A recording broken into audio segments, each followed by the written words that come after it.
e das formas mais complexas de escrita de todas as civilizações. É por essa razão que a literatura é indispensável à humanização. E confirma ao ser humano a sua humanidade, porque atua no inconsciente e no inconsciente. Ele defende que o ser humano, sequer passa um dia de 24 horas sem pensar, sem fabular, sem ficcionar. Daí a nossa defesa.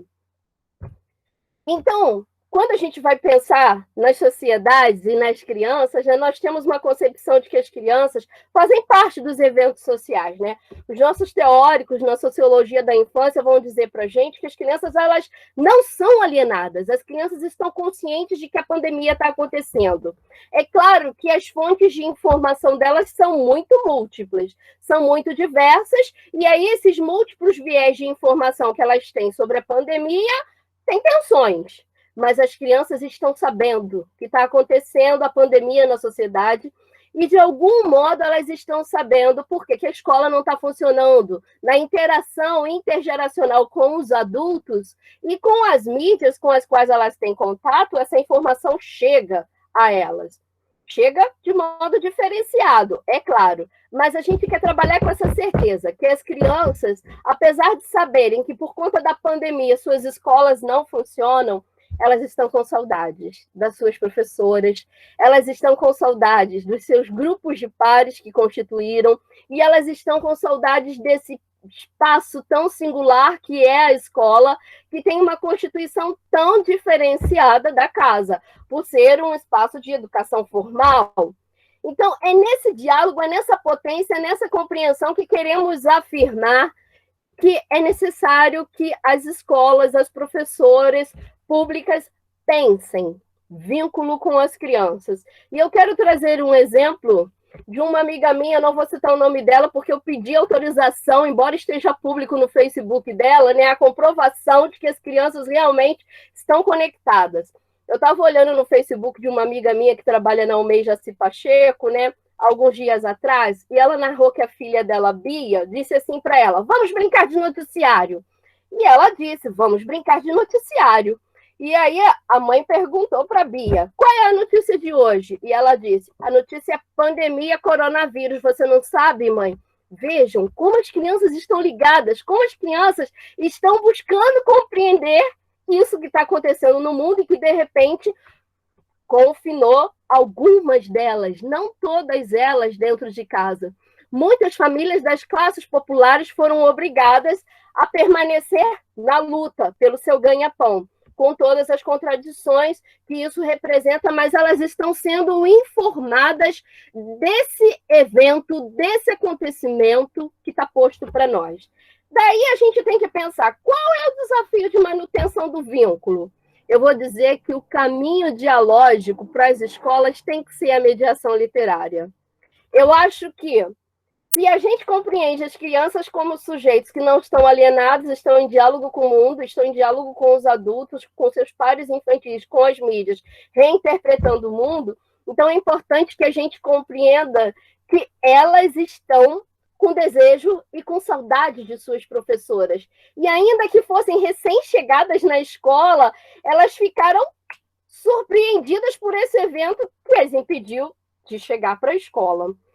Mas o que eu quero discutir um pouco com vocês, e vai ser muito brevemente, talvez depois a gente continue isso em outros diálogos, é que eu venho observando escolas, secretarias de educação, escolas públicas e privadas, que nesse exercício de vinculação do diálogo com as famílias, vem trazendo algumas complexidades. E eu queria tocar em duas delas, Que complexidade que é a primeira?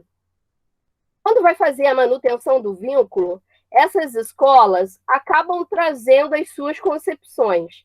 Mas a primeira questão que eu queria tocar, que a gente precisa pensar, é que a mãe, o pai, o avô, o irmão mais velho, ele não é um profissional de educação formal. Ele não é um pedagogo. Portanto, a gente não deve transferir para ele relações que a gente talvez estabeleceria dentro da escola. Então, dentro disso já temos uma complexidade. O site de muitas secretarias ele está aberto lá para as famílias baixarem as atividades, mas a gente esquece que há uma singularidade na nossa profissão. Então, a gente não pode ter uma relação de vinculação transferindo ações de mediações que seriam nossas.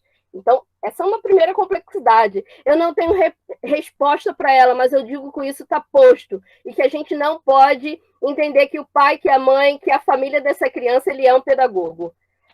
Uma outra questão curiosa que a gente, quando olha, e aí eu vou dizer que eu tenho olhado os sites de algumas secretarias, estou falando de que secretarias? Das que eu tenho diálogo. São Gonçalo, Petrópolis, Niterói e Maricá.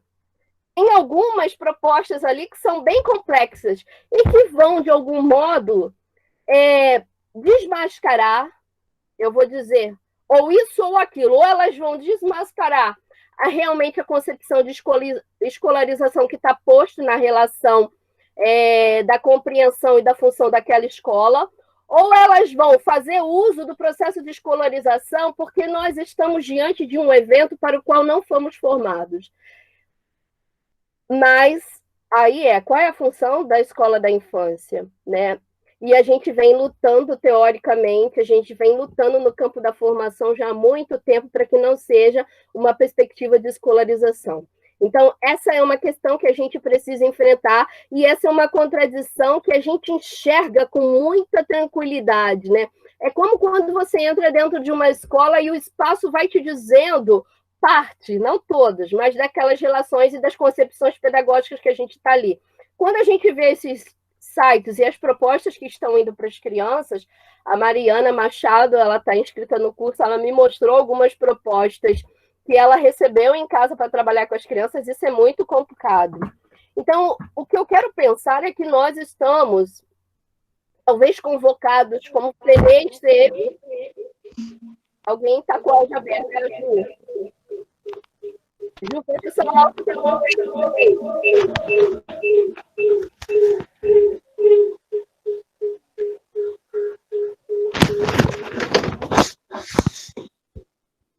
Alô, estão me ouvindo? Pronto, agora sim, é porque o da Juliana estava aberto, estava dando microfonia para mim, eu não conseguia falar. Meu tempo ainda não acabou, ainda não vi aqui, mas já estou concluindo a minha fala. E aí é para dizer, né, que eu acho que nesse momento, assim como o Frenê, Loris Malaguzzi, assim como a proposta da pedagogia Pickler, nós estamos sendo convocados a pensar em uma questão singular. E eu quero pensar que a mediação literária e que a troca de narrativas de experiência é esse o caminho, né? Então, eu quero pensar, né, enquanto sujeito que pertence ao Grupo Voz, enquanto sujeito que coordena o COLEI, que defende, que faz mediação literária com as crianças, que esse é o caminho, né? E eu queria falar um pouco da Vanessa Cavalli, que é uma professora de Petrópolis, que vem fazendo esse exercício com as crianças da rede pública, né? Embora a gente precise enfrentar, como a gente acabou de dizer ali atrás sobre os direitos humanos, né, o acesso à mídia ainda é uma complexidade quando a gente pensa no Brasil, né? Muitas pessoas não têm acesso às questões midiáticas, né? A celular, a internet, isso não é uma questão universal, né? Isso vem sendo uma discussão como parte dos direitos humanos, mas há muitas questões que estão sendo pautadas e colocadas em relação a isso. Mas se estamos fazendo uso da mídia, né, que não seja para reforçar processos de escolarização, do qual, né, a gente já fez alguma superação no campo teórico, mas quando a gente vai pensar na prática, a gente talvez entre em contradição, ou talvez faça essa opção por escola da infância, e é complexo se a gente vai fazer uma discussão com as DCNEs, e está lá bem claro que não é função da educação infantil preparar para o ensino fundamental. Então, é só para a gente pensar isso, né? E a Vanessa Cavalli, né, vem fazendo uma experiência de as famílias que quiserem compartilhar narrativa no Facebook, e ela compartilha a história e manda para essas famílias. Eu vejo também que a Fabiane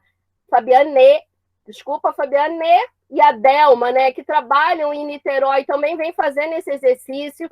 A Cíntia Santos, né, que trabalha muito junto com o COLEI, vem fazendo esse exercício tanto de acolher os vídeos das narrativas das famílias, das crianças, falando de suas experiências. Outro dia eu vi um vídeo, né, na UMEI lá da Fabiane, onde a criança estava compartilhando o que foi ganhar o kit da prefeitura e o que ela estava fazendo com aquele kit de lápis de cor, hidrocor. É pensar nessas experiências narrativas como potência e pensar que o professor ele pode ser esse mediador de literatura e potencializar as narrativas da oralidade, que essas famílias compartilham entre si, como o caminho mais potente, como o caminho mais forte, se a gente quer pensar uma relação com a escola da infância. A vinculação, do meu ponto de vista, ela tem que ser por essa perspectiva, ela deveria de ser por essa perspectiva, porque somos sujeitos de narrativas e as famílias e as crianças têm coisas para nos narrar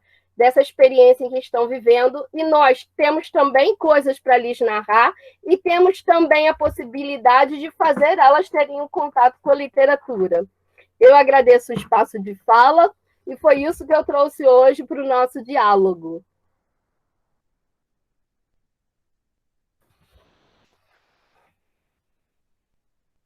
Obrigada, professora Elô. Agora é o momento da professora Tereza, então.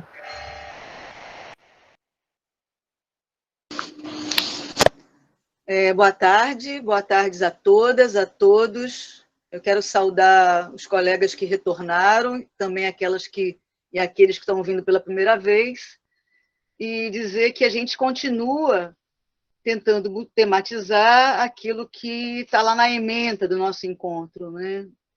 E hoje, especialmente, a gente convidou 3 companheiras do nosso grupo de pesquisa, que é o GIFORDIC, que é o Grupo de Estudos das Infâncias, Formação de Professoras e Diversidade Cultural, para continuar discutindo, nesses tempos de pandemia, o que pode um grupo de pesquisa.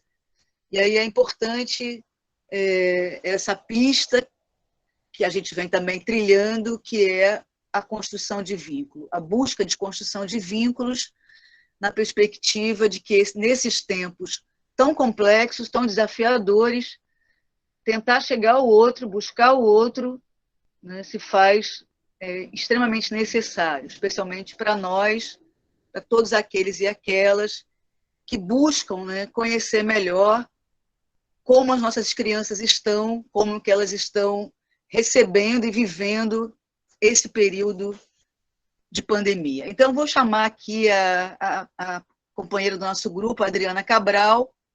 Espero que ela esteja aí já a postos. Sim. Para iniciar a fala, lembrando do nosso tempo. A gente corre contra o Cronos, que nos assusta mesmo num período virtual. Vou fechar aqui, Adriana. Tá joia. Aí gratidão. Depois, tá? Chamo. Obrigada, professora Tereza. É uma alegria poder participar nesse momento. Eu sou a professora Adriana Cabral, sou mestre em Educação pela FFP, sou membro do grupo GIFORDIC e atuo na formação de professores, na formação inicial de professores no curso normal da Rede Estadual do Rio de Janeiro e como professora orientadora pedagógica da Rede Municipal aqui de São Gonçalo. Eu atuo lá no Visconde de Itaboraí, Colégio Estadual Visconde de Itaboraí, desde outubro de 2010. É uma escola que tem um valor, né, histórico muito grande, não só para a região, né, mas para todo o país. A escola foi fundada em 1938 e o curso normal em 1979. Então, é uma escola que já vem há muito tempo, né, discutindo como espaço potente de formação, de diálogo e de formação inicial de professores das infâncias. Nós, como professoras formadoras, né, que atuam nessa escola, eu e minhas amigas que estão lá, entendemos, né, todos nós entendemos que o conceito referente à formação de professores, né, é parte de um processo amplo, contínuo, da história de vida de cada um de nós. Então, ali, a nossa atuação no curso normal é apenas mais um pontinho nessa formação, na contribuição, né, da formação de professoras e professores que atuam nas infâncias, e nós buscamos sempre, né, junto a essas alunas e alunos, construir espaços de diálogo, de formação, sim, de construção, de autonomia desses futuros professores. O curso normal é um curso que acontece em tempo integral, então os alunos durante 3 anos, né, nessa reformulação desde 2011, que está funcionando assim, ele acontece em 3 anos, em período integral, E os alunos, ao concluírem o curso normal, boa parte desses alunos e alunas atuam nas escolas públicas e privadas, né, da região de São Gonçalo, Itaboraí, Rio Bonito, Tanguá, todo esse entorno aqui. A disciplina, né, eles adoram siglas, então é o CDPI, que é o Conhecimentos Didáticos e Pedagógicos em Educação Infantil, é um componente curricular que perpassa todo o curso. Então, durante os 3 anos de escolaridade, os alunos estudam a educação infantil e, né, tem lá toda uma divisão curricular para cada etapa, mas é sempre importante a gente pensar, né, o meu papel ali, junto às alunas e alunos desse curso, é sempre pensar, né, nessa criança que pensa, que cria, que é um sujeito histórico, que constrói, que tem conhecimento, e a gente precisa de estar atento, de ouvir e de respeitar essa criança. E a minha fala aqui, né, para falar sobre esse período de pandemia, porque é um curso que também envolve o tempo todo essa troca, essa interação, essa participação. E aí, como pensar no curso, né, no curso normal, na nossa atuação ali como professor formador, né? Esse ano eu estou atuando com a disciplina de práticas pedagógicas do 3º ano, que é um período muito intenso de formação, e como pensar nessa formação nesse período de pandemia. Nós estamos, né, reaprendendo e aprendendo, reinventando o tempo todo, tanto alunos quanto professores, a viver esse momento. E na rede estadual, o Estado contratou o G Suite da Google for Education, e nós participamos de algumas formações desde abril até julho, inicialmente com formadores do Google e depois com formadores das regionais. E, né, dentre as tantas questões dessa formação que nós, professores, fomos convidados a participar, né, não foi algo imposto, mas foi uma jornada, né, que os professores que quiseram participar, realmente a aprendizagem, a troca foi bem interessante, porque nós também trocamos com outros colegas de outras escolas, de outras regionais, então foi, assim, um período bem interessante mesmo. Então, assim, além das aplicações do Google Classroom, né, das questões do próprio Google mesmo, Google Formulários, o Doc, para que os alunos possam construir juntos, então nós trabalhamos muitas questões de interatividade e cocriação.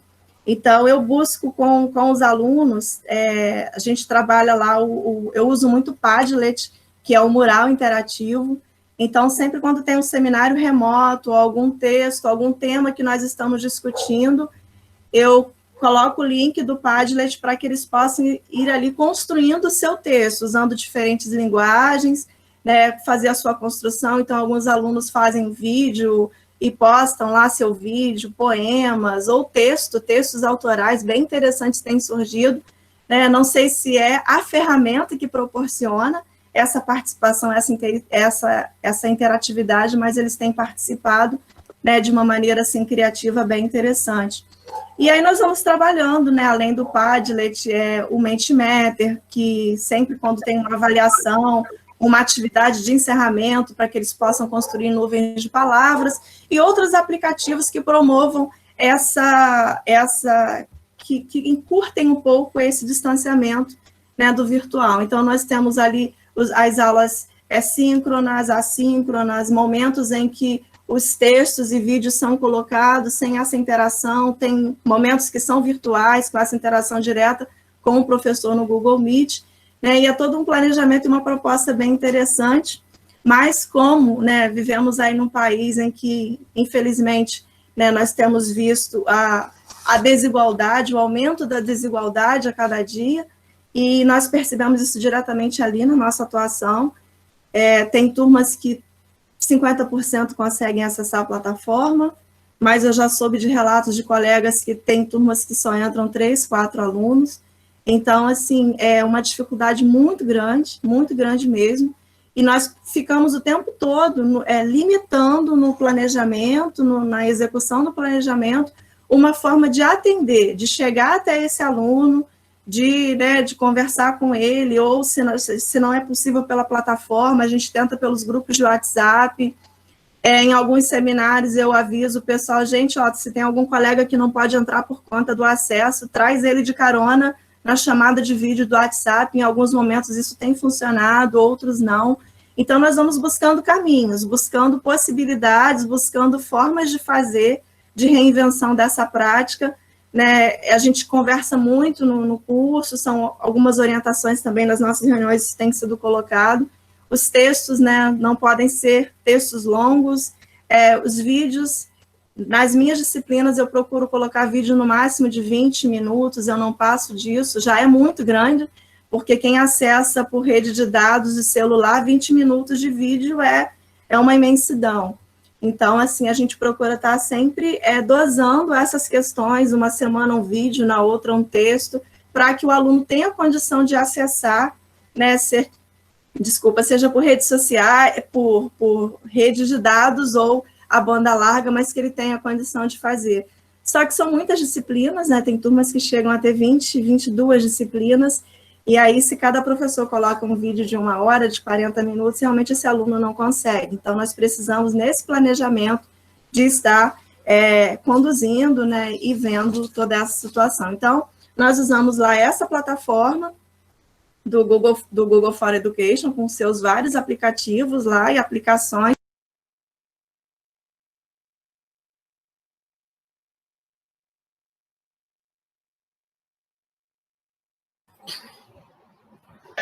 Professora, está sem áudio.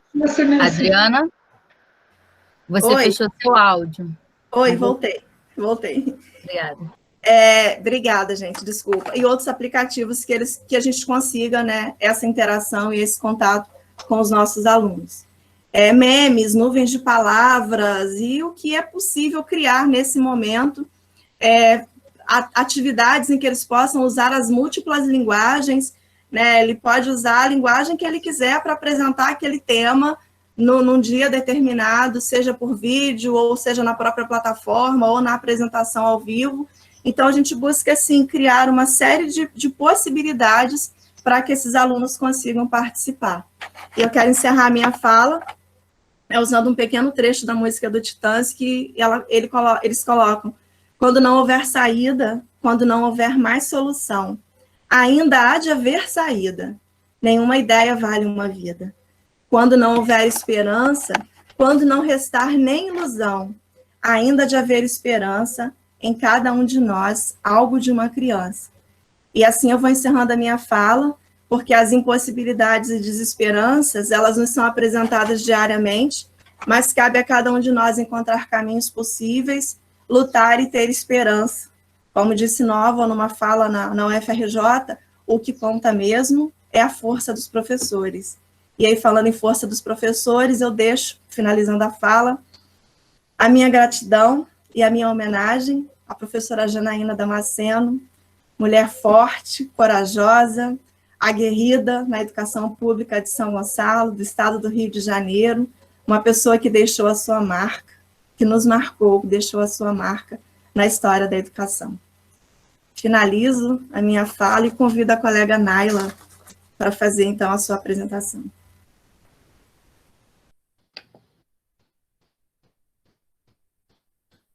Olá, boa tarde a todos e a todas. Eu estou muito feliz de estar aqui podendo compartilhar um pouquinho do que tem sido o vínculo entre a escola que eu trabalho, os professores, os funcionários e as crianças e as famílias. Eu sou Naila Portugal, sou professora das infâncias na UMEI Vinícius de Moraes, que fica localizada no Sapê, e sou integrante do GIFURDIC. Como a Elô falou no começo, né, sobre a manutenção de vínculos que as escolas têm tentado fazer nesse momento de isolamento social. Bom, lá na escola nós temos um grupo de WhatsApp que serve de comunicação com as famílias, o grupo do Facebook, aliás, a página do Facebook e a página do Instagram. O Facebook tem sido a principal ferramenta que a gente tem utilizado para poder interagir com essas famílias e com essas crianças, né? a gente entende que, por entender as mazelas que estão cada vez mais evidenciadas nesse período de pandemia, nem todo mundo tem acesso, mas foi feito um levantamento lá na escola e, majoritariamente, as famílias têm acesso à página, entram em contato com a página, como a Elô falou no começo. As crianças mandam retorno, tanto das propostas que são feitas, quanto a felicidade de receber os kits, né, fornecidos pela prefeitura.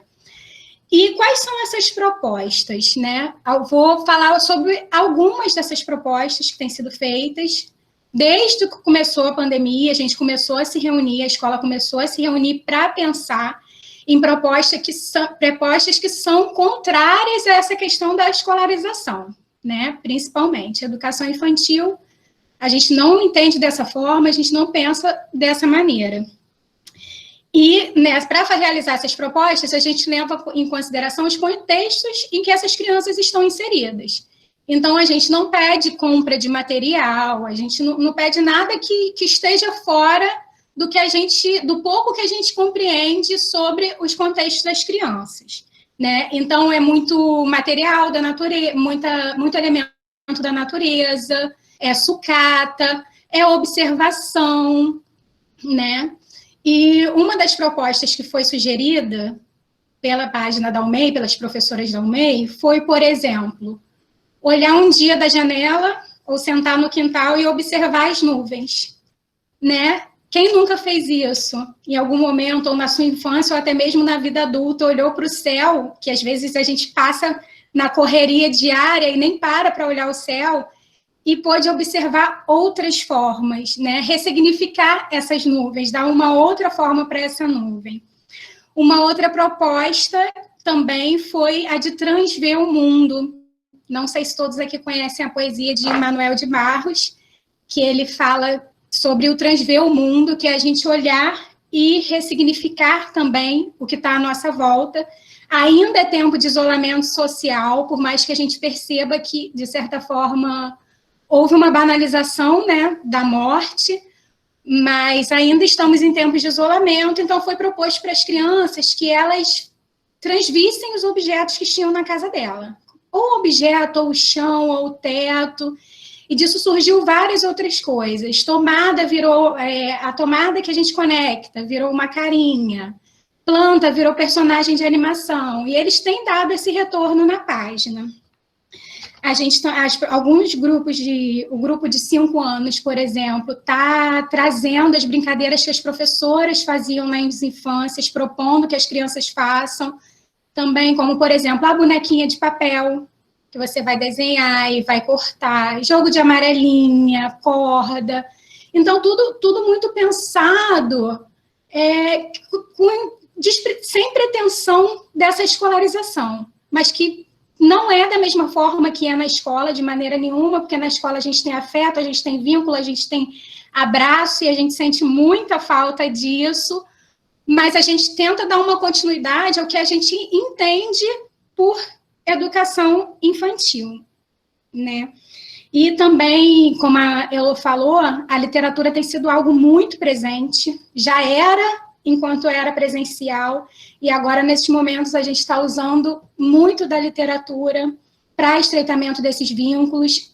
Um livro chamado Emocionário também tem sido utilizado e lido para as crianças, porque as crianças estão tendo que lidar com as diferentes emoções, como nós adultos, jovens, adolescentes, idosos, né? Esse tempo do inesperado, que de certa forma, mexeu um pouco com a nossa psique. E, então, a gente também traz essas questões das emoções para as crianças, né? Nós temos também reuniões com as famílias, por grupos, em alguns momentos, e com toda a escola, todos os funcionários da escola, famílias, crianças, e esses encontros têm sido muito emocionantes, porque a gente pode perceber que está todo mundo morrendo de saudade, né? As crianças, as famílias, as professoras. E outra coisa que a gente tem feito também nesse momento são nas reuniões pedagógicas a gente pensar que existe essa possibilidade do retorno mesmo antes da vacina, por mais que ainda não tenha sido decretado, por mais que a gente seja contra, né? Porque como você vive uma educação infantil, crianças de 2 anos, eu sou professora do grupo de 2 anos, com distanciamento social de 1,5 metro, entende? Não é nem o tipo de prática que a gente acredita, né? A gente entende que não vai funcionar, mas mesmo assim a gente pensa que se houver a necessidade desse retorno, se houver a fala que devemos retornar, a gente começa a pensar em estratégias de fazer o melhor para os professores, para a preservação de saúde dos professores, dos funcionários, das crianças e das famílias. Nesses encontros também pedagógicos, nas reuniões pedagógicas, a gente também tem discutido muito textos sobre educação antirracista. Já lemos a Eliane Cavaleiro, a Zoilda Trindade e diversos outros materiais. O próprio referencial de educação de Niterói, que está sendo reformulado, a gente também tem estudado. E é isso que tem sido feito na Meio Vinícius de Moraes, que é a escola que eu trabalho. Eu esqueci de falar dessa bonequinha que está aqui no PowerPoint, ilustrando, que o pai de uma criança criou esse desenho, não essa bonequinha de massinha, essa foi uma releitura feita por uma professora lá da escola. Ele criou esse desenho, e então houve toda uma mobilização em volta desse desenho, foi escolhido o nome, e assim, os profissionais, as professoras e a equipe pedagógica têm feito história, poesia, e a eleição foi feita na página da UMEM. Acho que na semana passada, eu assisti uma live da Amped, e a professora Inês Dussel, da Cinevast México, ela falou que o computador, a internet hoje, está sendo uma forma que a escola aconteça. E a escola continua acontecendo, mesmo que não presencialmente, os professores, funcionários continuam se preocupando com essas crianças, investindo tempo, investindo nessa manutenção do vínculo, porque, de fato, todos nós estamos com muitas saudades, né? Faz parte da gente esse convívio, essa necessidade de estar na escola, porque a gente compreende a potência da escola. Então, antes de finalizar, vou até só conferir aqui se eu ainda tenho o tempo. Eu vou ler para vocês a poesia que foi feito, que eu fiz um vídeo, né, do Transver o Mundo,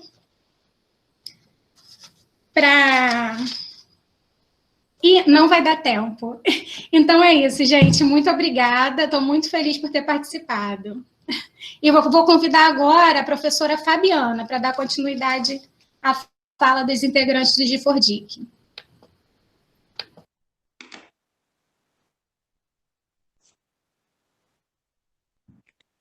Olá, boa tarde a todas e todos que nos acompanham.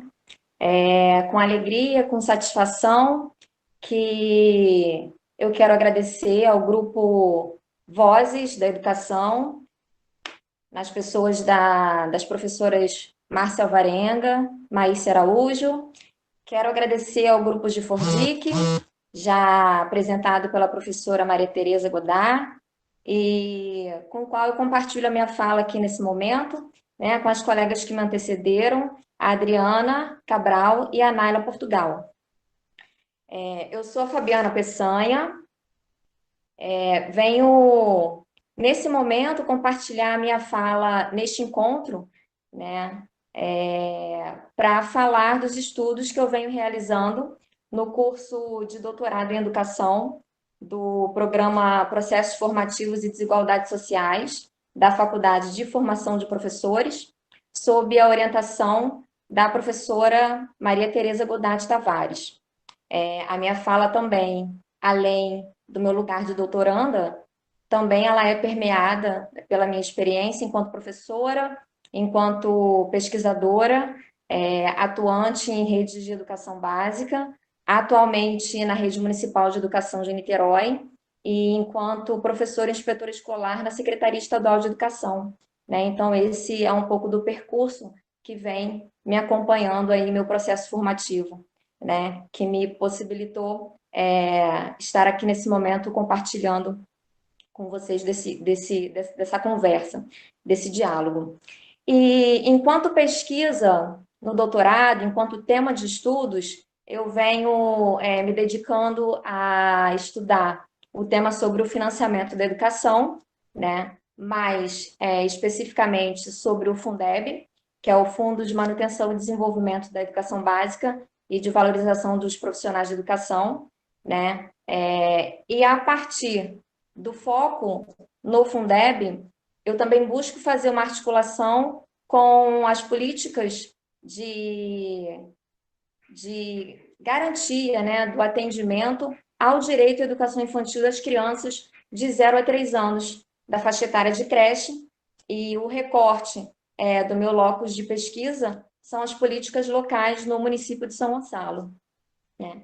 Então, como que os desdobramentos da gestão do Fundeb, eles impactam nas políticas de oferta de creche neste município, né, no município de São Gonçalo, que é o município no qual está localizada a nossa faculdade, né, a Faculdade de Formação de Professores.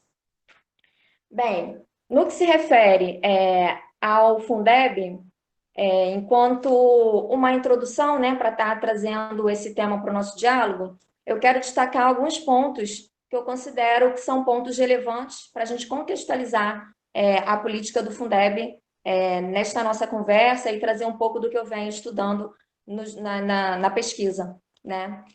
Enquanto política de fundos, a partir do Fundef e também do Fundeb, que dá continuidade, né, a partir da inclusão da educação básica, nós temos aí um pouco mais de 20 anos de política de fundos, né, no financiamento da educação, que é uma política de subvinculação de recursos e de redistribuição desses recursos em nível nacional, né, para os sistemas, para os 27 com o Distrito Federal, fundos que existem no Brasil, e a redistribuição desses fundos também para os sistemas municipais de educação, né? Do ponto de vista dos avanços dessa política de fundos e do Fundeb, né, como eu falei, que inclui a educação básica, enfim, trouxe a educação infantil, que é o objeto aqui mais perto das minhas pesquisas, né, dos meus estudos.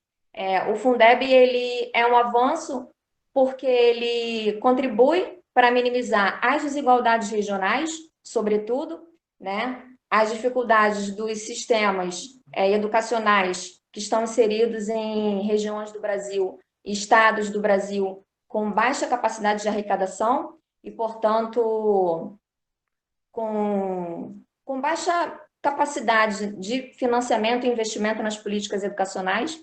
Então, esse é um dos avanços do Fundeb. No caso de São Gonçalo, né, locus da pesquisa, o Fundeb ele também tem os seus impactos, considerando que o município de São Gonçalo também se enquadra nesse grupo de municípios com baixa capacidade de arrecadação. A gente pode considerar que o ICMS, né, que é o Imposto de Circulação sobre Mercadorias e Serviços, dentro da atividade econômica do município de São Gonçalo, é um dos impostos que mais tem expressividade, né, na cesta de fundos. Então, é um município com baixa capacidade de arrecadação, que não tem grandes fontes de arrecadação direta, né, que depende também em grande parte de transferências da União. Então, apesar dos avanços do Fundeb, expressivamente para garantia, né, para democratização do acesso à educação infantil, sobretudo à creche, as crianças de 0 a 3 anos, o município de São Gonçalo ele ainda enfrenta grandes desafios, né, para garantir a universalidade nesse atendimento, né? A educação infantil ela foi incluída aí no Fundeb, né, passou a vigorar a partir de 2007, o que possibilitou um avanço, né, no cenário nacional para o atendimento às crianças na educação infantil, sobretudo no segmento da pré-escola, né, como de acordo com a nomenclatura da LDB, que são as crianças de 4 e 5 anos. Entretanto, as crianças de 0 a 3 anos, elas ainda encontram dificuldades de acesso, né, dificuldades a terem o direito à educação garantido, e no município de São Gonçalo,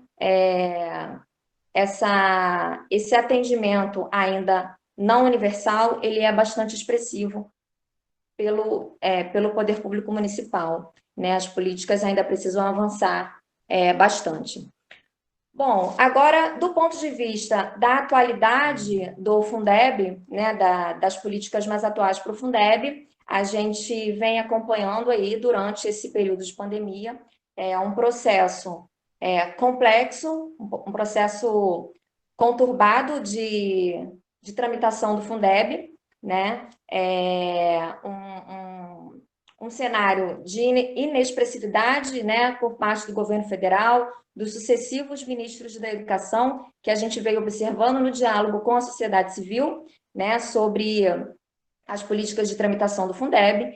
Entretanto, nós tivemos o avanço da aprovação do texto do novo Fundeb, inicialmente com a PEC 15 de 2015, cuja relatora foi a professora deputada federal Dorinha Seabra Rezende, que conseguiu dinamizar esse diálogo com a sociedade, né? Mais recentemente, nós tivemos a aprovação do texto no Senado Federal, e do ponto de vista dos avanços, né, que a gente veio, que nós conseguimos no novo Fundeb, no texto do novo Fundeb, é que ele se torna permanente.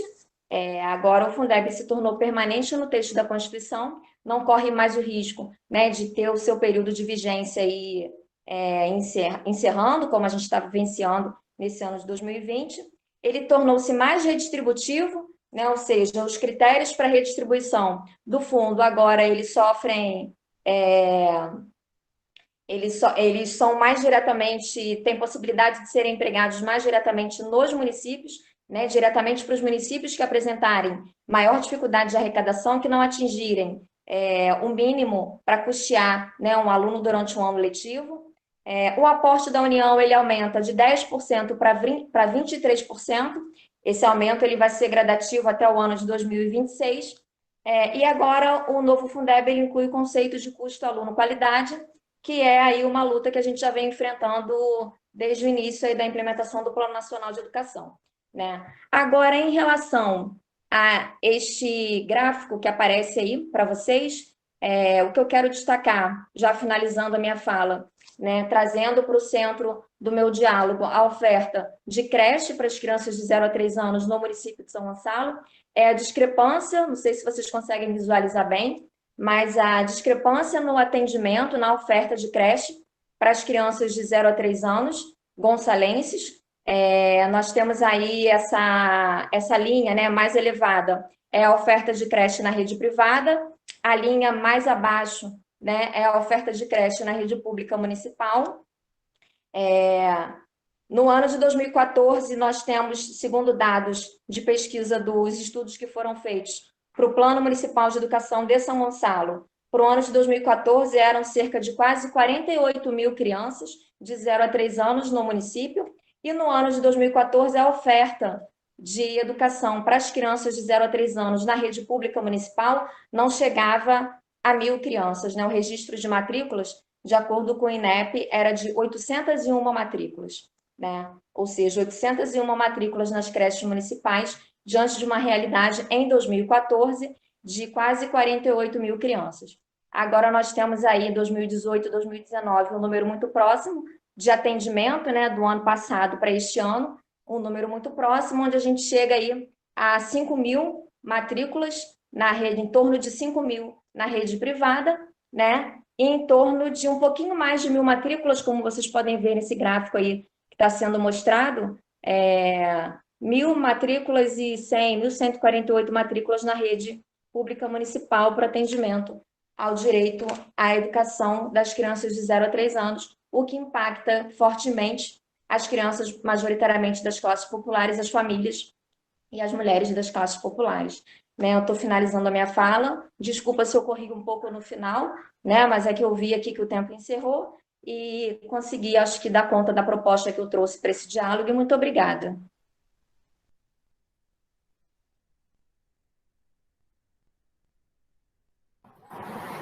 Agora a professora Luísa, por favor. Oi. Boa tarde a todas. Eu chamo a professora Virgínia também. Agradeço em nome do Vozes a professora Virgínia por nos dar a honra da sua fala. E a professora Virgínia, ela é psicóloga, mestre em educação, né, e doutora também em educação. Desculpa. É professora adjunta da Universidade Federal Fluminense, trabalha nos campos da educação infantil, da psicologia da educação e de estágio supervisionado. Também é coordenadora do Núcleo de Pesquisas e Estudos em Educação e Infância, no PEDES. Boa tarde, professora. Bem, eu vou começar a fala, nós vamos falar juntas, eu e Virgínia. Esse primeiro slide, ele traz a proposta que eu já havia começado da vez anterior, sobre imaginação e criação na infância, e tem a ver com tudo que imaginamos e ouvimos antes da pandemia, o nosso normal, que certamente não dávamos o devido valor por parecer-nos normal, cotidiano. E para refletir sobre isso, no livro do Elogio da Escola, organizado por Jorge La Roça, em 2017, nós destacamos o capítulo Desenhar a Escola, um exercício coletivo de pensamento, das páginas 249 a 270, para pensarmos sobre como a escola hoje, diante desse momento pandêmico, está sendo pensada, lembrada e desenhada pelas crianças. Nós retiramos desse capítulo de La Roça uma atividade desenvolvida para que ele convoca os educadores, artistas e outras pessoas interessadas na forma da escola para construir um grupo de pensamento e de experimentação para definir, escrever, desenhar a escola. A atividade para repensar a escola inicia com uma atividade dizendo: as críticas à escola são de se tratar de um lugar comum e que a educação deslocalizou-se, ficou sem um lugar próprio. Estávamos dizendo que a escola não seria mais um lugar de aprender, mas tratar-se de um lugar obsoleto, desagradável, ineficaz. Quanto à aprendizagem, é como se ela ocorresse em todos os lugares e que ultrapassa as fronteiras da escola. Disse que a educação não está protegida pelos muros da escola, já pulou os muros. E mais, que há muito tempo a escola se quer sem muros. E agora, nesse momento de dissolução da forma da escola, que queremos repensá-la amorosamente para reencontrar sua especificidade e sua autêntica natureza. La Roça. Isso posto, né, eles farão um exercício de redesenhar a escola. Queremos com isso mostrar que com a pandemia estamos refazendo essa experiência com nossas crianças e professores propostas por essa atividade do La Roça. Como dissemos, estamos em um tempo em que as mídias digitais e pacotes sob medida tentam tomar o lugar do ambiente e do contexto escolar. Trazemos, então, para a reflexão narrativas dos que estão adiante do nosso tempo, os escritores, artistas, que têm esse potencial para imaginação e criação como as crianças. Então, vamos usar o apoio dessas pessoas e das crianças para pensar esse momento. Por que falamos isso? Pensamos que o confinamento e o isolamento social nos empurraram para essa realidade, nos mostrando a importância da escola e o lugar que ela ocupa em nossas vidas como educadoras, na vida das crianças, na vida das famílias e da nossa sociedade como um território do saber, da construção de conhecimentos, de interações, de afetos e de vínculos interpessoais. Tanto isso é verdade que vamos mostrar e falar do que nos mostram, sentem e dizem as crianças, professoras e familiares sobre a escola. Capturamos alguns desenhos em que as crianças expressam as suas artes e imaginação criativa e como essas podem ser pensadas e compreendidas por seus professores e suas professoras infantis, que Virgínia e eu organizamos a partir dos encontros de alunos, alunas e educadores infantis que narraram suas experiências, suas vivências das escolas, suas convivências com as crianças e mediante atividades ministradas online por meio de tecnologias digitais. Bem, essa primeira imagem que vocês estão vendo aí, que já está há algum tempo aí, né, do Banksy, uma delas eu até havia nos slides anteriores, a da menina, né, mas a mais importante, se der para dar um zoom na imagem essa, né, isso, obrigada, tá ótimo. Para a gente pensar, como disse o Banksy, a arte deve confortar os perturbadores e perturbar os confortáveis. Banksy trouxe essa imagem que coloca, a gente tem que parar para olhar. É um pintor de muros, né, enfim, ele coloca como herói dessas crianças a enfermeira, o pessoal da saúde. E o Batman e o Homem-Aranha estão no cesto de lixo. Para a gente refletir sobre isso, o que ele está querendo nos dizer, né? Como já dissemos no encontro anterior, a criatividade e imaginação na infância se expressam no brincar e desenhar, e que teríamos as narrativas de experiências vividas para refletir e compartilhar saberes e potencializar os sentidos.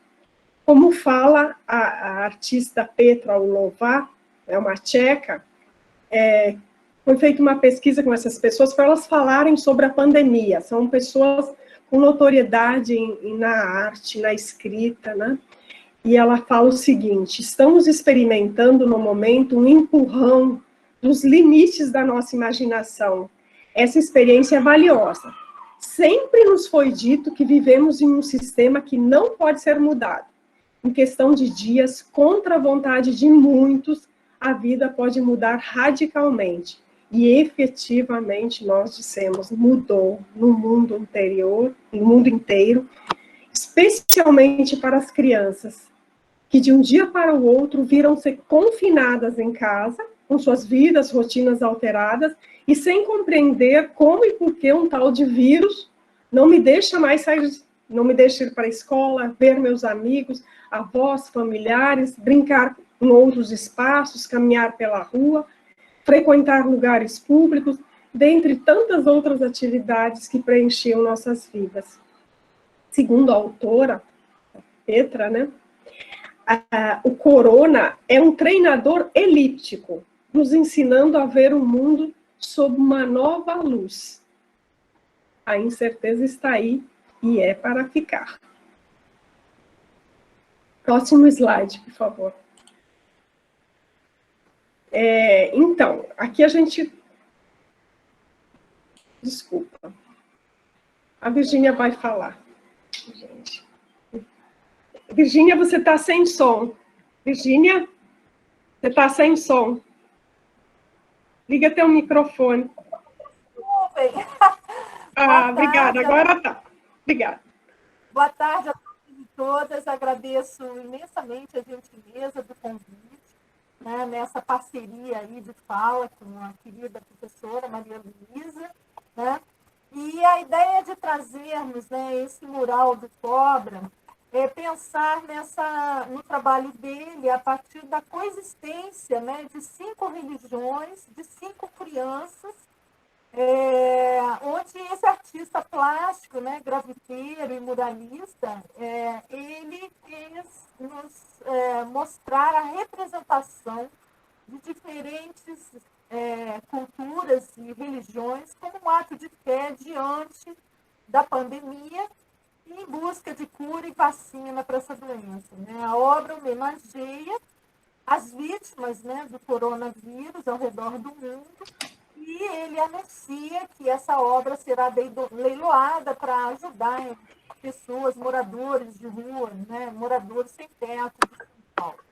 E aí a ideia é nós trazermos essa obra para pensarmos que toda a imaginação e criação procede do contexto e da realidade que vivemos, onde estamos inseridos. As nossas crianças, os nossos professores e professoras, eles extraem da realidade e das experiências vividas, combinando e recriando a partir das suas realidades, dos seus contextos, novos modos de fazer, agir e reinventando-se cotidianamente. Utilizamos os desenhos e as pinturas, pois são consideradas formas de acesso ao mundo, ao universo da criança, da sua cultura, da sua história, sua imaginação, suas fantasias, e que, acompanhadas das suas falas, nos revelam sobre si mesmas, sobre outros, sobre os eventos e a sua própria maneira de ver, de pensar essa realidade, né? Essas que apresentamos são aprimoradas pelo seu pensamento e principalmente pelas experiências que elas estão vivendo, que são muito maiores. Pode passar. Pode. Isso. Essas fotos, elas foram retiradas também do G1, né? Que foram fotos de crianças tiradas pelo mundo, das crianças falando sobre o isolamento. Então, a primeira imagem é de uma cidade nigeriana de Lagos, e o menino tem 11 anos que desenhou uma bola, né? Olatushni, né? De 11 anos, desenhou uma bola de futebol. E a segunda criança, que é Pika, né, de 7 anos, ela também apresenta, da Eslovênia, que desenhou uma árvore do lado de fora de sua casa e disse que mais sente falta da escola e que não gosta de quarentena, porque não posso ir para a Brina, amiga, porque não posso ir para a Lana, outra amiga, porque não posso ir a lugar nenhum.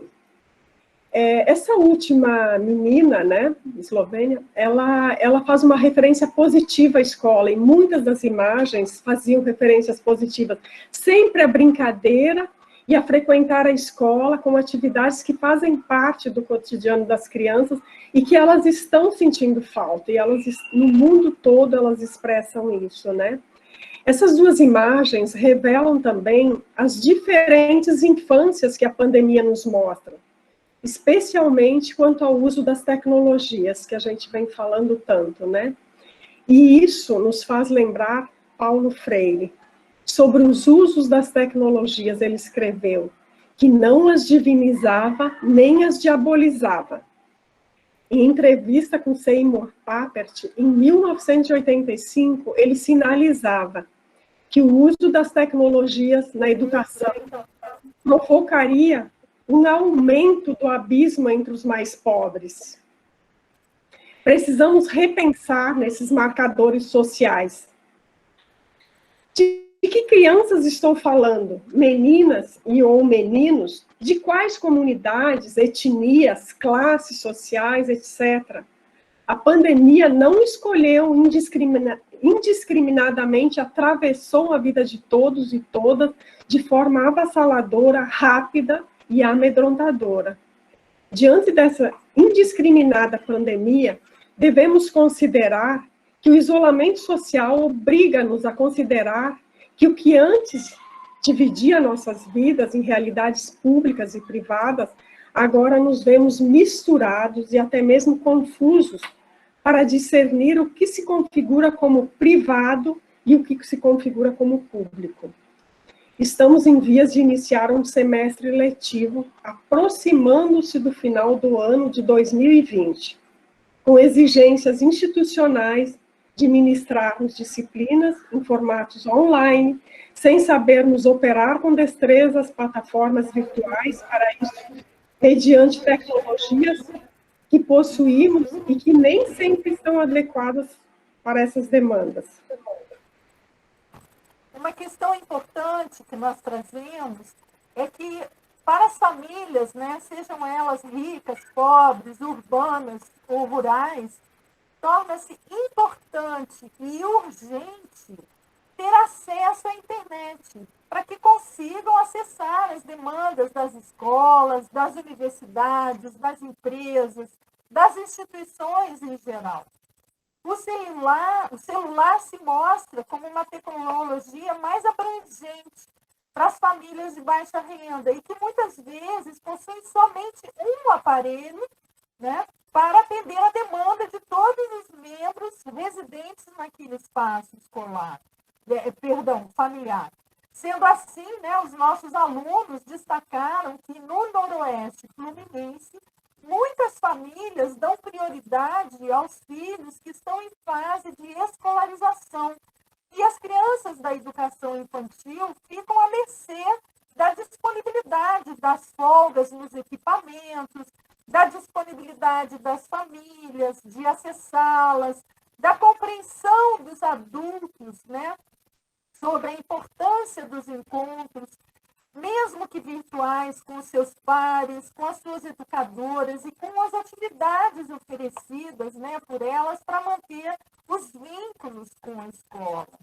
Muitas famílias deixam para o final de semana para mostrar as atividades. Podem não ter computador, e nós precisamos ter sensibilidade para isso também, né? Nas escolas privadas, nossos alunos e alunas destacam as suas atividades durante a pandemia focadas no vínculo afetivo, na interação e na importância da educação infantil. A privada, por atender a um público com maior renda, as atividades e as respostas da família se tornam muitas vezes mais rápidas e mais ágeis. No segundo dia, desde o início das atividades remotas e virtuais, todos já estavam, né, ministrando e participando dos encontros online. Nós destacamos ainda que os encontros virtuais não dependem apenas do aparato tecnológico, mas principalmente dos aspectos emocionais que se tornam muito relevantes tanto para os adultos quanto para as crianças. Existe uma competição, né, entre docentes, especialmente nas escolas privadas. A educação, então, ela se configura aí como um produto, e esse produto, né, para todos os efeitos, está aí na lógica de ser vendido. Mostrar esse produto para vender. Assim, essas escolas também estão tentando comprar os alunos, né? Muitas críticas das famílias aos professores, que quando planejam atividades simples do cotidiano para as crianças, tais como arrumar o quarto, brincando, muitas vezes as famílias sinalizam que não houve planejamento das atividades pelos educadores. Experiências como essa mostram uma visão e expectativas das famílias de uma produção da escola, atividades com conteúdo que geram um produto. Arrumar o quarto, por exemplo, de forma brincante, não é vista como um produto. Um dos nossos alunos destacou um exemplo do seu planejamento para trabalhar com as crianças, de modo a utilizar materiais que existem nas suas casas, como panelas, empilhar as panelas, selecionar outros utensílios, né, para inventar as suas próprias brincadeiras.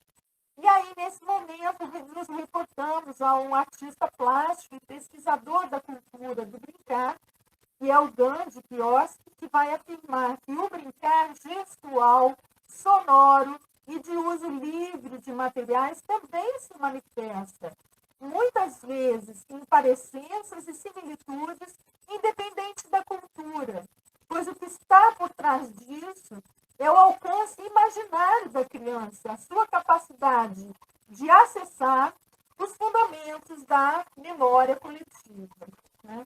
Esse autor, ele considera que o melhor caminho é a criança ser o seu próprio artesão, ou melhor, o próprio artesão dos seus brinquedos, ou do seu brincar. A criança dá um novo uso a um objeto durante uma brincadeira. É mágico. Ali concentrada, ela subverte os sentidos e recria com o que a sua imaginação convida. Ela entende agora, ela entende, explora, aprende, ganha conhecimento e experiência sobre o que a rodeia. E completa esse processo da melhor maneira, desenvolvendo-se. Em vez de um quarto cheio de brinquedos, né, experimente diminuir, palavras do Gandhi, né, experimente diminuir a oferta de tudo pronto. E insira sua filha ou seu filho em novos contextos. Objetos de cozinha são ótimos para ganhar vida, assim como caixas de papelão se transformam em túneis, lenços viram infinitas opções, folhas de jornais são casinhas, chapéus, barcos. Basta incentivar esses passos e tempos. Nas palavras dele, é a criança que brinca imaginando, ou é a criança que brinca, é a criança que brinca imaginando, ou é a imaginação que brinca a criança? E esse foi um dos questionamentos que o Gandhi Kioski, né, foi impulsionado, né, para pesquisar a infância e brincar, né, na natureza desde 20 anos atrás. Pode passar.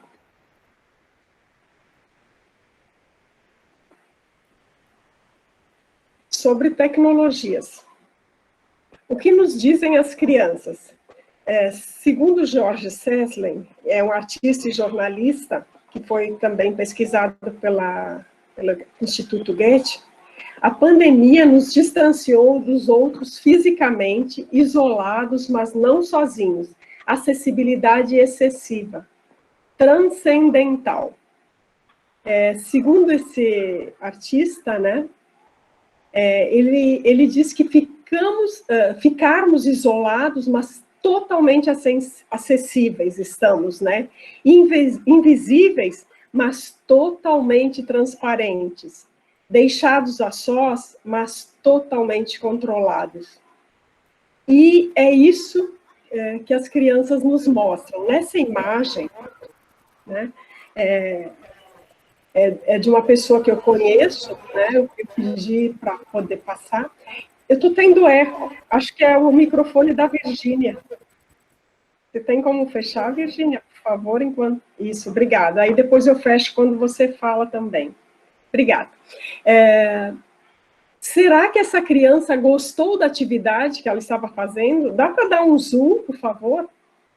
A criança fica de costas, né, tá mostrando, né, a criança fazendo atividades, vocês podem ver a atividade que ela fez, na verdade era um boi, né, tá falando do folclore, né, e ela tem todos os utensílios em casa para fazer essa atividade, é claro, então é outra realidade. Mas mesmo assim, né, as tecnologias que estão aí, será que essa criança gostou dessa atividade, ela está gostando? Acho que a gente precisa pensar em um movimento de educação crítica. Qual o sentido? Pedir por que dar mais tarefas? Os pais pedem mais, né?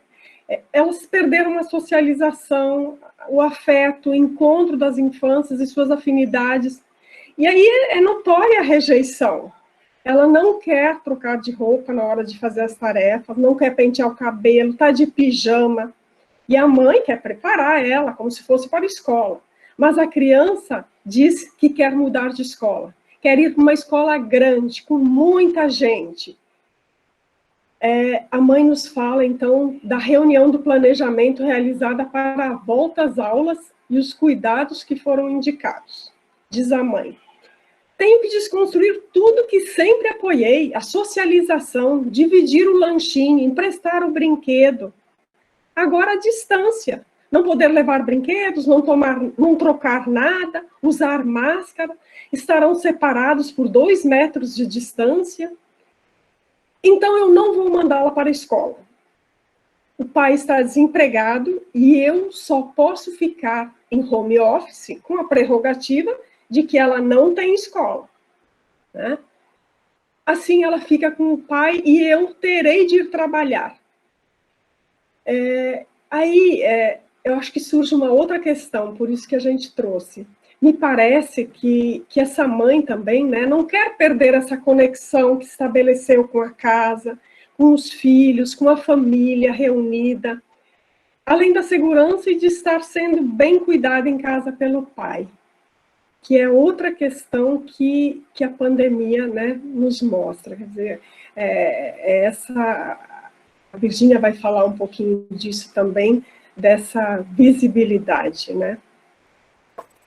Vou fechar o microfone. Né, nós, os encontros com os nossos alunos trouxeram algumas questões importantes, né, que nós destacamos. Então, um deles, que é um professor atualmente no ensino fundamental, numa escola privada de classe média alta, no Rio de Janeiro, relata, né, que na modalidade virtual, a escola invade, naturalmente, o espaço privado deles, né?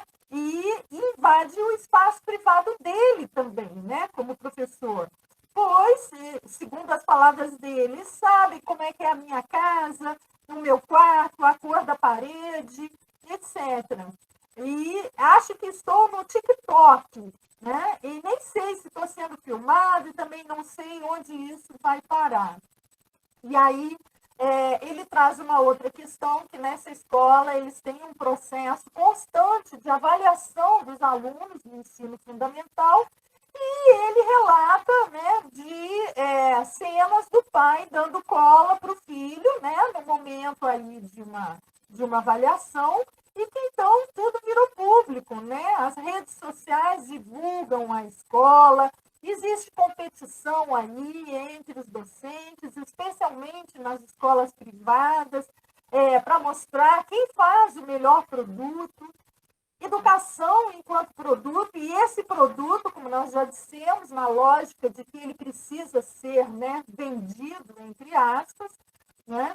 E também a questão do prestígio da escola vai girar em torno desse produto oferecido e aprovado pelas famílias, e não necessariamente pelas crianças. Então, aqui nós podemos trazer novamente Paulo Freire, passados 25 anos da entrevista dele com Papert, que já indicamos acima, né? Nos dizia que a razão de ser da escola é de organizar a sistematização dos conhecimentos, que assegure um novo conhecimento, isto é, de proporcionar o conhecimento existente e a produção do conhecimento não existente. Indiscutivelmente, as tecnologias, as TICs, aceleram a apreensão, ele nos diz, do conhecimento, mas não da razão de ser do conhecimento. Cita exemplo dos netos daquela época, que já operavam as TICs, mas afirma: operar divinamente o computador não significa que eu entenda a razão de ser do computador. Então, como nós já estamos encerrando, e a gente vai lá para o último slide, se for o penúltimo, 9, por favor, para fecharmos. O penúltimo, esse mesmo, tá? Então, a Virgínia vai fazer a leitura, Virgínia, em forma de poesia. Bom, então nós trazemos aqui uma poesia, né, a partir dos ensinamentos, né, do Larossa, que seria sobre o saber da experiência, né, a possibilidade de que algo nos aconteça ou nos toque. Requer um gesto de interrupção, um gesto que é quase impossível nos tempos que correm. Requer parar para pensar, parar para olhar, parar para escutar, pensar mais devagar, olhar mais devagar e escutar mais devagar, parar para sentir, sentir mais devagar, demorar-se nos detalhes, suspender a opinião, suspender o juízo, suspender a vontade, suspender o automatismo da ação, cultivar a ação e a delicadeza, abrir os olhos e os ouvidos, falar sobre o que nos acontece, aprender a lentidão, escutar aos outros, cultivar a arte do encontro, calar muito, ter paciência e dar-se tempo e espaço. Agradeço imensamente, né, pelo espaço de fala, né, e Maria Luísa finaliza. Então, a pandemia nos propicia um tempo cuja experiência nos toca profundamente. Esse slide foi escolhido antes daquela imagem que nos chocou e que veiculou essa semana em todas as mídias. Uma criança brincando e cantarolando, enquanto a mãe desesperada pedia, melhor indicava com o seu psiu, psiu, silêncio, enquanto homens fortemente armados eram vistos através do vidro da porta, de dentro de sua casa, correndo e atirando do lado de fora. O mundo imaginário das infâncias talvez não seja aceito, ou mesmo nunca entendido e respeitado pelos adultos. Quando as crianças voltarem aos seus cotidianos escolares e rotinas, precisaremos escutá-las. Acho que terão muitas histórias para nos contar, de seus medos, suas perdas, suas relações, seus vínculos. O pai pode ser a mãe, os avós, tios, certamente faleceu alguém próximo durante a pandemia. Crianças que o pai e a mãe perderam o emprego, ou mesmo que os pais se separaram. Crianças que ficaram afastadas e sem o básico, comida, água. Como dizem nossos alunos no evento que nós citamos, isso é surreal. Certamente nem eles nem nós seremos os mesmos. É preciso dar voz e vez ao que as crianças sentem, suas fantasias e imaginação, para promover a vida, não a morte. Então, essa imagem dessas crianças aí, acho que evidencia a nossa realidade, né? Do Banksy também, tá? Uma montanha de armas, né? E ainda assim há uma relação amorosa que a fantasia infantil e a imaginação nos permite. Obrigada a todos que nos ouvem. Obrigada, Virgínia, por ter nos propiciado essa oportunidade de diálogo também. Bem, agora a gente vai abrir, acho que a professora Maria Tereza deve falar, a professora Maírce, Márcia.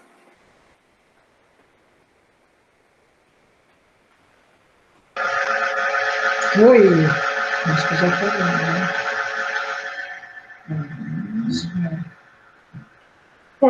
Agora, não sei quem vai falar das perguntas que foram colocadas no chat, para que a gente possa... Eu posso colocar alguma coisa enquanto não dá continuidade, que alguém deve estar entrando. Primeiro, eu quero, de fato, dar parabéns por mais um encontro maravilhoso, né, pessoal? Obrigada a vocês, né? Acho que agora vai passar os debates, acho que a Tereza que vai entrar, não é isso, Maria Tereza? Mas eu aproveito que me deixaram abrir o microfone para dizer que eu estou aqui mais uma vez maravilhada com todas as reflexões que esse grupo maravilhoso, que é o Gifordi, que trouxe para a gente, tá? Gifordi, que o Colei e o grupo da Maria Luísa e da Virgínia, né? Eu entendo que o que é bacana quero agradecer aí as pelo colegas. saldo dos grupos, Tereza. Desculpe, Tereza. Obrigada pela correção. Pelo que vai revelando como um profícuo diálogo entre os três grupos, tá? Eu acho que é esse o impacto que essa mesa foi trazendo para mim, tá? Colei, grupo da Maria Luísa em construção e o Gifordi. Eu queria aproveitar o tempo, muito rapidamente, para meus colegas também poderem usar a palavra, né? Agradecer ao Vozes, é tudo muito rápido. A gente sempre convida as pessoas que estão nos assistindo, que estão fazendo o curso, que possam entrar na página do Vozes, que possam entrar nos nossos textos, possam entrar nas páginas dos grupos, né? E trocando conosco. Mas eu queria chamar a atenção uma questão que de certa forma, na minha leitura, transversalizou a apresentação de hoje dos três grupos, né? Uma delas é fundamentalmente a questão, eu vou dizer, da arte, né? Da arte como possibilidade de enfrentamento desses tempos, né? Ou seja, a literatura, ou seja, múltiplas linguagens, ou seja, o trabalho com as culturas infantis, ou seja, as esculturas, os desenhos das crianças, os desenhos do Banksy, dos artistas plásticos, né? Mas entendendo a arte também como uma possibilidade interditada, a necessidade do direito à arte como uma das questões fundamentais. Eu queria trazer aqui justamente uma perspectiva que, para quem trabalha com a infância, sabe que como que as crianças criam outros tempos no tempo, né? Não é só o tempo cronológico que está presente nos modos pelos quais as crianças organizam a sua vida, suas formas de lidar com o mundo, né? Eu queria chamar aqui a atenção, né, para essa questão desse tempo pandêmico também, está nos exigindo a todos nós pensar a dimensão de um tempo para além desse tempo cronológico, que está muito fortemente marcado no tempo ocidental e que muitas vezes dificulta, quem sabe impede, né, a questão da experiência, né? Então, eu creio que a gente está vivendo uma experiência, e é bom que a Inês está aí, Maíce, os colegas que trabalham mais profundamente com o conceito de experiência, que possam trazer para nós essa discussão da experiência aí, não só como aquilo que nos acontece, mas a experiência fundamentalmente como algo que também pode ser dilacerador, né? Então, as formas de escapar de uma experiência dilaceradora, as crianças têm nos mostrado, eu escuto isso muito pelas vozes das companheiras de Fordic, é o trabalho, com o tempo, o trabalho da provisão. Não é à toa que para muitas culturas, em especial para as culturas que a gente chama culturas de tradição, como as culturas indígenas, não é essa relação que a gente faz passado, presente, futuro, né? É o passado que está na frente, né? É o passado que está na frente, é no passado que a gente vai buscar as forças utópicas para que a gente possa nos pensar formas de resistência nesse tempo de luta, né? Não é à toa que infância e democracia são construções ocidentais do mesmo período histórico. Então, quem sabe, infância e democracia estão se reinventando e precisam ser reinventadas nesses tempos pandêmicos. Obrigada aí, agradeço muito aos colegas, né? Agradeço muito, especialmente às colegas Adriana, Naila e a Fabiana, e que a gente possa continuar se encontrando aí no espaço virtual, mas doida para a gente se encontrar num abraço, lá na FFP e nos outros lugares aí, na Argentina, no Peru, lá no Rio Grande do Sul, aqui em São Gonçalo, com os colegas do CEP. Obrigada aí, pessoal, um abraço. Eu vou seguir aqui com alguns comentários e perguntas. Vocês estão me ouvindo? Estamos. Ótimo, obrigada. Adriana Almeida... Está meio baixo, pode aumentar um pouco. Tá bom, vê se agora melhorou, estou falando mais perto do microfone. Adriana Almeida, parabéns aos palestrantes do encontro de hoje. O Felipe Patrizzi, ao MEFRE presente. Aqui temos uma pergunta, Luísa Moralê. Em muitos municípios, o tema A Educação Não Para ganhou notória visibilidade, assim como aqui em Macaé. Diante de tudo, como assumir tal discurso sem ferir o espaço, corpo e tempo das crianças? Vou deixar mais uma pergunta aqui. Pergunta para a professora Adriana Cabral. Como foi o processo de escolha para o uso de aplicativos com as crianças? Obrigada desde já por esse encontro maravilhoso.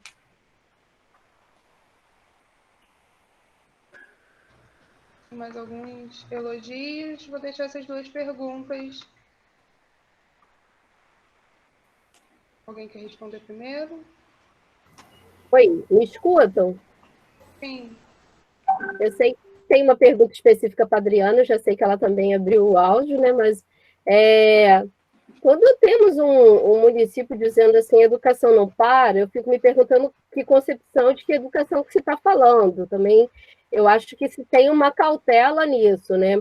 Como eu trouxe na minha fala, se é uma perspectiva de escolarização, precisa parar, mas se é uma compreensão de que o processo de educabilidade da criança ele se dá o tempo todo, realmente não para. Então, tem muito a ver com a concepção de educação, né, de quem está fazendo essa afirmação, né? A educação não para. Vamos dizer que é complicado, principalmente se a gente pensa que aí vamos fazer processos de escolarização para as crianças, vamos colocá-las diante de aplicativos e de celulares, porque isso é garantir o direito à educação. Então, eu tenho muitas questões com encaminhamentos que são feitos em relação à educação infantil. acho muita cautela, acho que muita cautela com os aplicativos que se faz, mas sim, eu concordo que a educação não para no sentido de que toda relação humana é um processo educativo e que aí as crianças estão se educando em todas as relações que elas estão tecendo dentro e fora do espaço escolar. Mas agora, quando uma prefeitura assume isso, tenho lá minhas questões em relação a isso. Eu penso, né, que tem a ver com esse processo mercadológico de pacotes prontos, de venda, né, que as prefeituras costumam fazer, né? Até porque eu já morei em Macaé 20 anos, eu conheço a realidade de Macaé. E trabalhei com formação de professores, trabalhei na faculdade municipal de lá.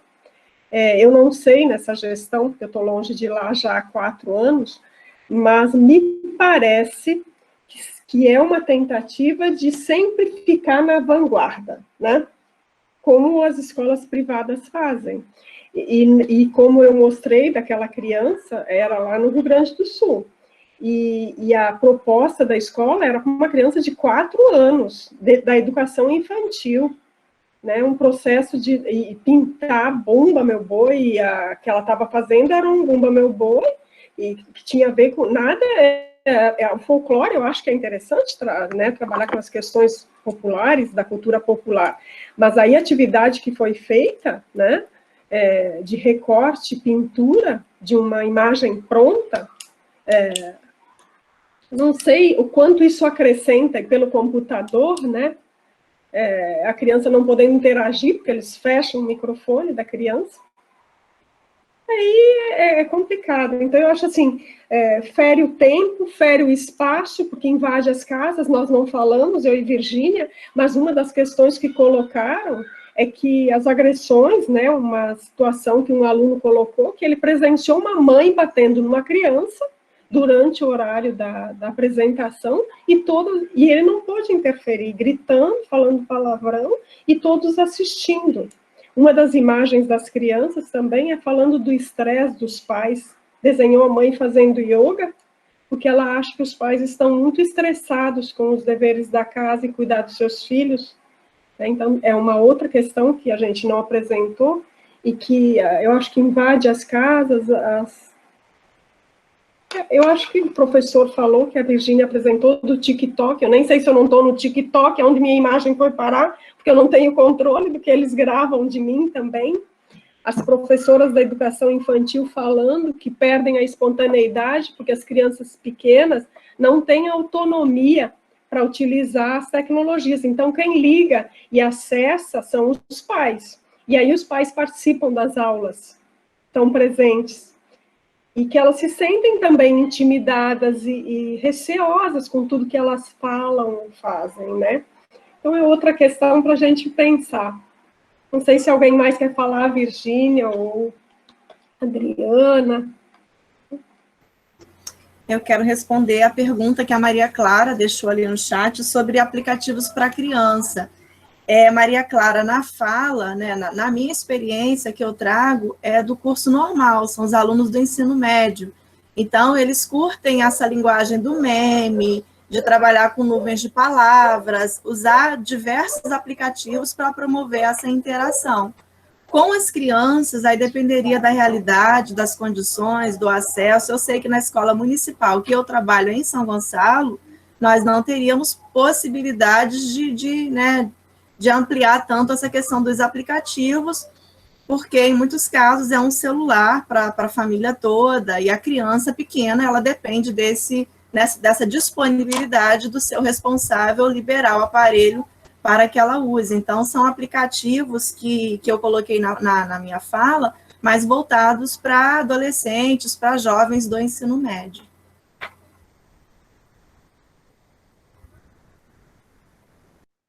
Se ninguém tomar fala, eu queria dizer coisas sobre o aplicativo, mas não sei se Tereza quer falar, estou olhando para a Tereza às vezes quer falar, outra pessoa.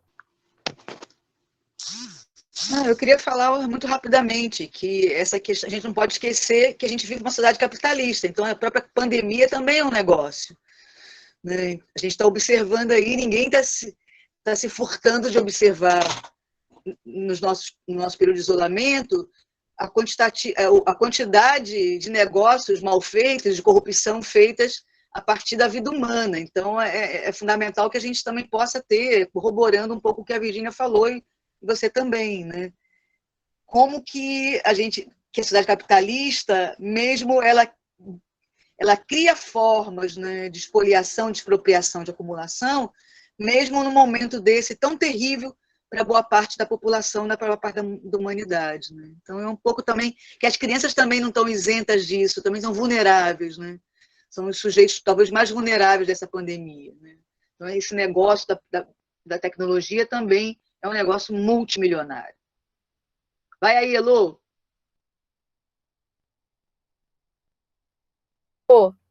Eu ia responder, Natália, mas depois, Natália, é o Antônio Cândido, ele tem um texto, está público, em PDF, se chama Literatura e Direitos Humanos, é uma discussão que ele vai fazer sobre isso. É porque a Natália acabou de fazer uma pergunta em espanhol e colocou meu nome, por isso que eu estou respondendo para isso. Mas eu daqui a pouco escrevo a referência teórica dele aqui. Eu sempre faço essa experiência, só para pensar a questão dos aplicativos, sempre quando eu trabalho com as turmas de educação infantil na FFP e quando trabalho com as turmas de alfabetização na FFP, a gente sempre faz o exercício, eu faço esse exercício com as estudantes de pedagogia no seu processo de formação, da gente visitar um pouco os aplicativos que são direcionados às crianças e pensar um pouco quais são as concepções. Na alfabetização, a gente vai pensar quais são as concepções de alfabetização que tem lá, e isso é um universo, gente, enorme. E quando a gente está falando de aplicativos para as crianças bem pequenas, né, que concepções de criança, de infância e também de educação estão ali por trás. E é sempre muito complicado, sempre muito complicado. E é claro que a gente tem visto, né, que na interação dos adultos com a criança, a entrega do celular para as crianças virou uma forma de acalentar e silenciar as crianças.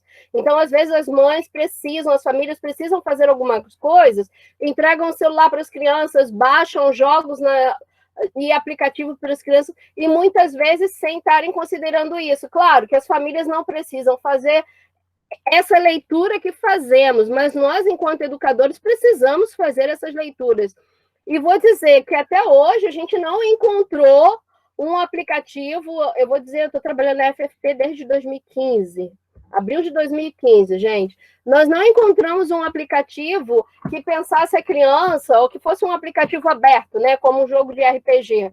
Ou seja, ele tem uma parte de programação e o resto que complementa com o próprio processo de criação da criança, o que também seria muito complicado deixar um aplicativo aberto, mas o que a gente vê são aplicativos muito ruins, direcionados às crianças, né?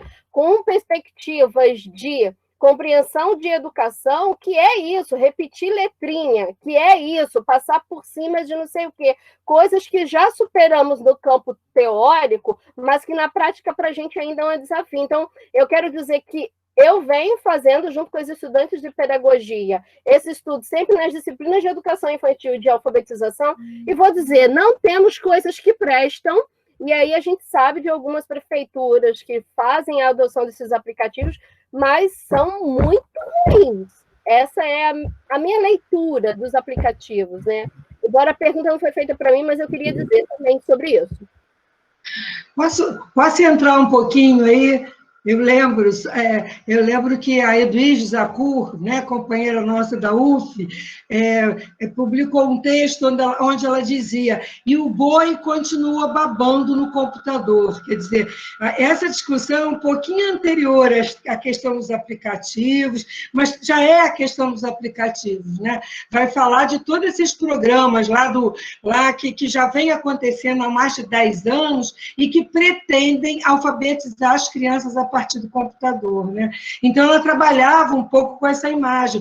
O boi baba, o boi bebe baba, ou a Eva viu a uva, né? É aquela clássica crítica de Paulo Freire, né? Aí, que a gente vai incorporando também sobre a alfabetização pensada apenas num processo de codificação e decodificação e esvaziado de sentido, né? Então, quando ela traz essa história do computador, ela começa lá, e o boi continua continua babando no computador. É isso que a Elô traz quando fala a repetição das letrinhas, né?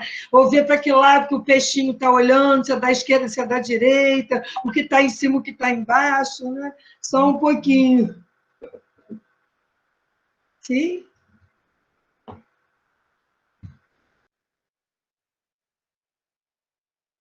Era só uma contribuiçãozinha.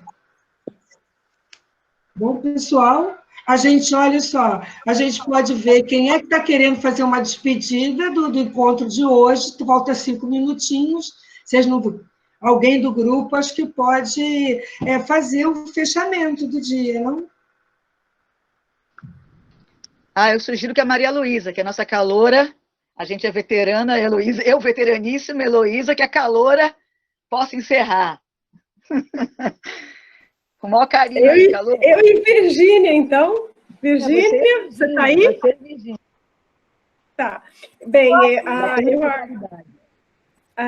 nós do Vozes agradecemos muitíssimo a presença de todos aqui, tanto dos que nos trouxeram suas experiências, quanto os que no chat, de alguma forma, contribuíram e dialogaram conosco, e dizer que vocês devem ter muitas histórias também para contar para a gente. E quem sabe a gente não faça um dia, um web seminário que a gente possa abrir para todo mundo conversar. É uma outra experiência, né, Tereza, Maírce, que a gente pode trazer futuramente. Mas agradecer, acho que nós conseguimos sensibilizar, eu acho, um pouquinho sobre a questão da educação das infâncias, dos pequenos, nesse momento difícil de pandemia, que só com muita imaginação a gente vai conseguir dar conta do futuro dessas crianças, né, do que vai ficar dessa pandemia para elas. Acho que é isso. Obrigada a todos, e foi muito bom, e eu agradeço a todos também pela acolhida. Você quer falar, Virgínia, também? Bom, da minha parte, agradeço também, né, o carinho, a afetividade, e deixo aqui o meu pensar, né, convidando vocês também para que não percamos nunca de vista, né, a questão emocional, né, a questão dos vínculos, a questão do afeto que efetivamente se dá pela proximidade, mas que hoje, através das tecnologias, podemos estar aqui, como nesse momento maravilhoso, também, né, trocando aí nossas emoções, nossos conhecimentos e principalmente os nossos afetos. Cuidem-se todos, né? Fiquemos bem, para que numa próxima possamos, né, se Deus quiser, estar aí nos abraçando, né, e nos vendo pessoalmente. Obrigada a todos. Beijos. Obrigada. Antes da gente encerrar de vez, eu gostaria só que Deise conseguisse me lembrar, fui tentar abrir meu esquema. Ô, Marcinha, seu cronograma está aí na sua frente, então fala do nosso próximo encontro. O seu está na sua frente, não? Não está na minha frente. Então, enquanto você se despede, eu abro o meu. Pode ser, Marcinha? Pode? Pode ser. Vai lá, querida. Bom, na verdade, é um até breve, né? Mais uma vez agradecendo a participação das companheiras, né, Luísa, a Virgínia, que tive a honra de conhecer, né, pelas mãos de Luísa, né, e esperamos tê-la conosco, né, nesses movimentos de luta pela escola, não apenas de estarmos falando, né, sobre nossas pesquisas, mas também dos nossos desafios, né, sobretudo. Eu estava lá no YouTube, acompanhando o debate, né? Então, uma das perguntas que foi feita por um dos professores é por que a academia está tão distante da escola, do chão da escola, né? E eu acho que esse web seminário e aquilo que nós fazemos em nossas aulas, nas nossas pesquisas, nos nossos trabalhos de extensão, em um momento como esse, materializam o nosso encontro, né? De que nós nunca nos afastamos da escola, nunca nos afastamos dos problemas que nos desafiam, pelo contrário. Por isso que esse é um dos momentos de não apenas de pensar, mas também de sugerir, também de compartilhar aquilo que nós fazemos e o que os professores fazem, né? Por isso que foi fundamental as falas da Naila, da Fabiana, da Adriana e da outra vez trazer as professoras, estar com elas aqui, é uma maneira de dizer e também de expressar e de materializar esse nosso encontro longo.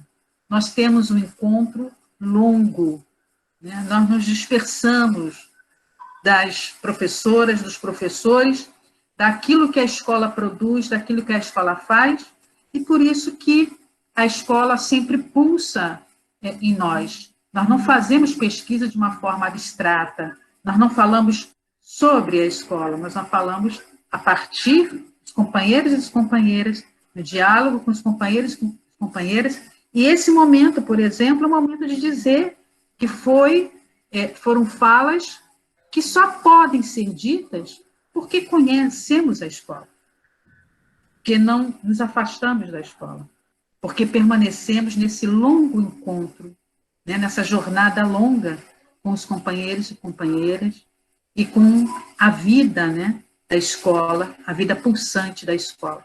Então, acho que esse momento é um momento de celebrar esse longo encontro, essa longa jornada com os companheiros e companheiras, e, mais uma vez, agradecer a todos e todas que estiveram nesse nosso segundo encontro, aguardando para os próximos.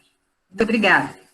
E aí, só um pouquinho, eu também vi esse comentário um pouquinho lá no YouTube, onde Márcia estava, e eu acho que é isso mesmo que Márcia estava falando. Talvez alguém colocava, mas vocês não vão aplicar o conhecimento, a universidade não vai para a escola aplicar conhecimento. Realmente, a gente não quer ir para a escola aplicar conhecimento. Acho que a Márcia falou muito bem, né? A gente quer construir um conhecimento que seja em diálogo com a escola. A gente olha a escola como uma via de mão dupla, escola e universidade. É isso que a gente tem investido nos últimos anos na nossa história, na construção de uma ecologia de saberes, né? Eu acho que é esse o movimento, né? Que eu acho que é o que a gente tenta colocar aqui, que é um movimento contra-hegemônico, né? A gente sabe disso, sim, né? Aí eu só gostaria de lembrar os nossos próximos encontros, né?